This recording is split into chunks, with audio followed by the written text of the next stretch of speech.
Meus queridos irmãos, muita paz, muita luz, mais um momento de paz. Que Deus nos guie, nos proteja, nos irmãe. Vamos pegar nossa água para que possa ser fluidificada no final. E que essas águas, meus amores, possam nos ajudar o corpo físico, o corpo espiritual. E vamos também estar lembrando dos nossos amados que precisam da oração, da paz. E que Deus possa estar partilhando com todos nós suas bênçãos de amor. Vamos dar continuidade à leitura do Livro dos Médiuns. Estamos lendo da segunda parte, capítulo 7, da bicorporeidade, da transfiguração. Eis aqui agora outro fato ainda mais característico e grande curiosidade teríamos de ver como poderiam explicá-lo, unicamente por meio da imaginação.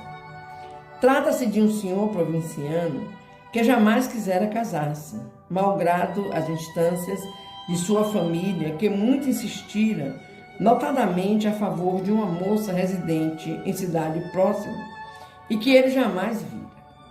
Um dia, estando no seu quarto, teve a enorme surpresa de se ver em presença de uma donzela vestida de branco e com a cabeça ornada por uma coroa de flores. Disse-lhe que era sua noiva. Estendeu-lhe a mão, que ele tomou nas suas, vendo-lhe num dos seus dedos um anel. Ao cabo de alguns instantes, desapareceu tudo. Surpreendido com aquela aparição, depois de se haver certificado de estar perfeitamente acordado, inquiriu se alguém lá estivera durante o dia. Responderam-lhe que na casa pessoa alguma fora vista. Decorrido um ano, cedendo às novas solicitações de uma parenta, resolveu-se e ver a moça que lhe propunha. Chegou à cidade onde ela morava no dia da festa de Corpus Christi.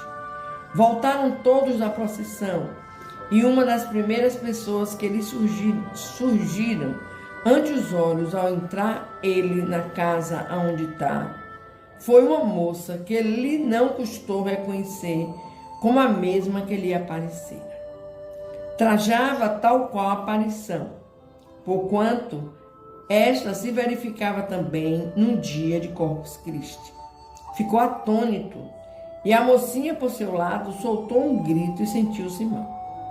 Voltando a si, disse já ter visto aquele senhor um ano antes, em dia igual ao que estava. Realizou-se o casamento. Isso ocorreu em 1835, época em que ainda se não cogitava de espíritos. Acrescento que ambos os protagonistas do episódio são extremamente positivistas e possuidores da imaginação menos exaltada que há no mundo. Dirão talvez que ambos tinham o espírito despertado pela ideia da união proposta e que essa preocupação determinou uma alucinação.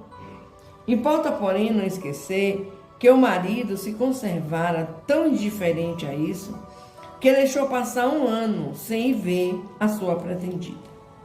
Mesmo, todavia, que se admita essa hipótese, ainda ficaria pendente de explicação a aparição dupla, a coincidência do vestuário com o do dia de Corpus Christi. E, por fim, o reconhecimento físico reciprocamente ocorrido entre pessoas que nunca se viram, circunstâncias que não podem ser produtos da imaginação. Antes de irmos adiante, devemos responder imediatamente a uma questão que não deixará de ser formulada. Como pode o corpo viver enquanto está ausente do espírito? Poderíamos dizer que o corpo vive a vida orgânica, que independe do espírito, e a prova é que as plantas vivem e não têm espírito. Mas precisamos acrescentar que durante a vida, nunca o espírito se acha completamente separado do corpo. Do mesmo modo que alguns médiuns videntes, os espíritos reconhecem o espírito de uma pessoa viva por um rastro luminoso que termina no corpo, fenômeno que absolutamente não se dá quando este está morto, porque então a separação é completa. Por meio dessa comunicação entre o espírito e o corpo, é que aquele recebe aviso, qualquer que seja a distância a que se ache do segundo, da necessidade que este possa experimentar da sua presença. Caso em que volta ao seu invólucro com a rapidez do relâmpago. Daí resulta que o corpo não pode morrer durante a ausência do espírito, e que não pode acontecer que este, ao regressar, encontre fechada a porta, conforme hão dito alguns romancistas, em histórias compostas para recrear. O Livro dos Espíritos, na questão 400 e seguintes, fala sobre esse tema. Estamos, meus amores, a cada momento verificando essa bicorporeidade do espírito. Esse irmão que não queria se casar, não tinha vontade, um ano antes teve esse encontro com esse espírito em seu quarto, dizendo-se sua noiva. E depois de um ano, na mesma data de Corpus Christi, que ele resolveu ir à cidade conhecer a suposta candidata a casamento, ficaram os dois perplexos, porque se reconheceram sem nunca terem se visto. Eis aí mais uma faceta do espiritismo, dos espíritos que se transportam, que se transformam e que são, sim, livres, tanto os que estão desencarnados como os que estão encarnados. Continuaremos amanhã essa leitura. Está bem interessante, não está, meus queridos? As histórias são fantásticas e nos leva a pensar, a tentar entender todos os fatos. Vamos orar. Senhor, meu Deus, neste momento de reflexão, de entendimento da leitura do Livro dos Médiuns, vimos te pedir, Pai amado, nos capacita, nos faz entendedores do tema, do assunto, para que possamos também, Pai, falar sobre esse tema, sobre esse assunto, com uma segurança muito forte, muito firmada naquilo que foi entendido. Te pedimos, Senhor, tenha misericórdia da humanidade. Abraça cada filho teu que precisa do teu amor. Leva a cada canto do mundo a tua paz e as tuas bênçãos. Tende misericórdia da humanidade. Tende misericórdia da humanidade. Que todos eles, Senhor, possam se verem livres para entenderem. Para entenderem. Te pedimos, Pai, pelos nossos irmãos que sofrem e que só te buscam na hora da dor, mas é assim mesmo, Pai. Às vezes se faz necessário essa dor para que haja uma melhor compreensão dos fatos. Pelos nossos irmãos que sofrem dos problemas psiquiátricos, que tanto machucam, que tanto perturbam a mente e o espírito.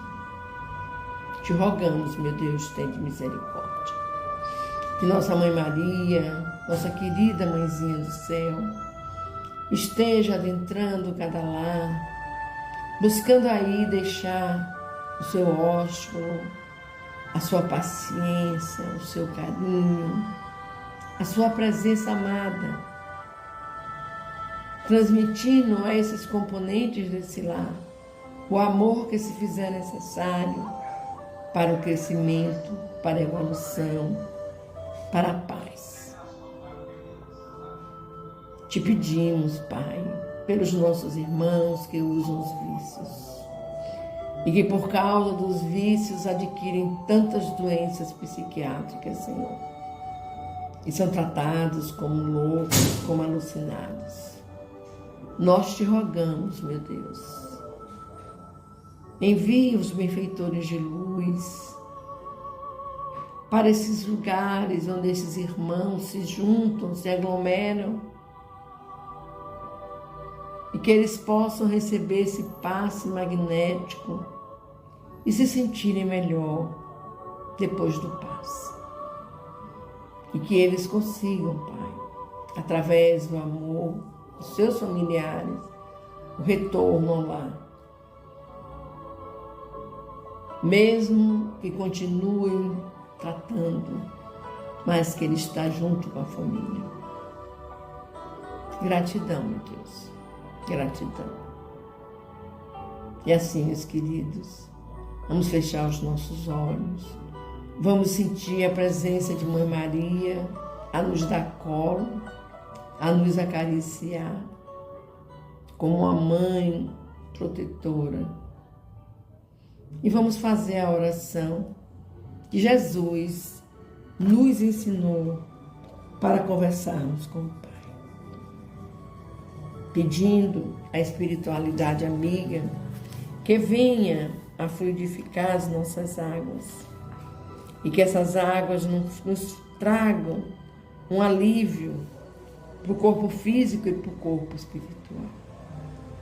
Pai nosso que estás nos céus, santificado seja o teu nome de amor. Venha a nós o teu reino, seja feita a tua vontade, assim na terra como nos céus. O pão nosso de cada dia nos dai hoje e sempre. Perdoa, Pai querido, as nossas ofensas, assim como nós perdoamos a quem nos tenha ofendido. Não nos deixeis, Senhor, cair em novas perturbações, mas livra-nos de todo mal, pois teu é o poder, o reino, a honra e a glória, hoje, amanhã e sempre. Louvado seja nosso Senhor Jesus Cristo, para sempre seja louvado.